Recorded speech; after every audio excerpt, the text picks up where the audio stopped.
बल के द्वारा भ्रुवों के मध्य भाग में जो द्विदल चक्र है उसमें सुषुम्ना नाड़ी में प्राणों को अच्छी तरह प्रवेश करके चिंतन करते हुए जब शरीर छोड़ता है तो ब्रह्मरंध्र से प्राण निकलते हैं। हम कहते हैं राधा बोलो कहीं से निकले श्री जी के पास जाओगे। मानो विश्वास मानो, जरूरी नहीं कि यहां से फाड़ के निकले तो ही ब्रह्म प्राप्ति होगी। यहां ब्रह्म जिसके सामने घुटने टेकता है उन महारानी जी की बात कहते हैं। राधा राधा राधा सीधे श्री जी के पास, और सीधे श्री जी की सखियां लेने आएंगी। ये सब नहीं करना पड़ेगा, वो तो योगी के लिए है। हम लोग योगी नहीं है, हम अपनी प्यारी जी के चरण दास्ता से, हमारी तो बस मेरी महारानी श्री राधा। इसी से ये भगवान श्री कृष्ण से बड़ा कोई योगी है? योगींद्रों मुनींद्रों के गुरु परम योगी राज श्री कृष्ण, वो जहां घुटने टेकते हैं उन गुरु के हम चेला है। श्री राधा जुग चरण निवास।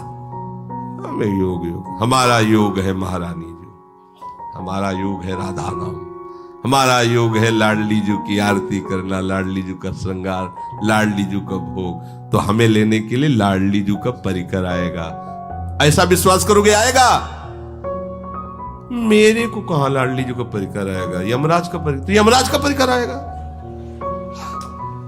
आप जैसा काहे को तुम अपना परिचय अन्य जगह रख रहे हो? केवल लाडली जी जैसे आप बैठे हो ऐसे परिचय होता है प्रभु का। ऐसे नहीं तो आंख मुंदी ध्यान में परिचय। हमारे प्रभु ऐसे नहीं, जैसे आप बैठे हो ऐसे परिचय। निहाल हो जाओगे, बस चुपचाप एक भरोसा ले लो, एक आश्रय ले लो। बड़ा कठिन है ये 10वां द्वार फोड़कर प्राण निकलना, बड़े दुर्लभ योगियों को, और जो योगींद्रों मुनींद्रों के लिए भी दुर्लभ है, वो प्रभु जहां कृपा की याचना करते हो, वो मेरी लाडली जो है, मेरी प्रिया जो है, मेरी। ऐसा आता है आपको हृदय में कि मेरी प्यारी जो है?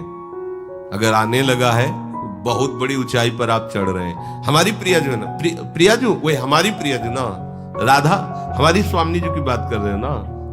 अगर ये आ गया है ना तो आप 10वें द्वार के ऊपर भी चढ़ गए हो। यहां इसका मतलब ले रह जाता भैया, इसका मतलब ले। वहां योगी को तो मतलब है कि सुषुम्ना से ब्रह्मरंध्र चीर के जाए। यहां स्थूल सूक्ष्म कारण का संबंध ही खत्म, नए चिदानंद रूप का सृजन। जो सहचरी बपू वहां फोड़ने फाड़ने की बातें नहीं रह जाती। जैसे सांप अपनी केचुल का त्याग कर देता है, ऐसे रसिक अपने तीनों शरीरों का त्याग कर देते हैं। जीते जी स्थूल और सूक्ष्म और कारण और भावदेव सहचरी वपु से जीते जी श्री जी के पास रहे, तो फिर फोड़ने फाड़ने की बात ही नहीं रहती। ये हम आपको बड़ी सूक्ष्म बात बता रहे हैं कि आप हमारी श्री जी के आश्रित हो, राधा नाम ले रहे हो, बिल्कुल चिंता न करना। जहां योगियों की पहुंच नहीं है ब्रह्मरंध्र फूटने के बाद, वहां आपकी पहुंच होगी। बस राधा पराविद्या, ये 2 अक्षर से अपना संबंध जोड़ लो।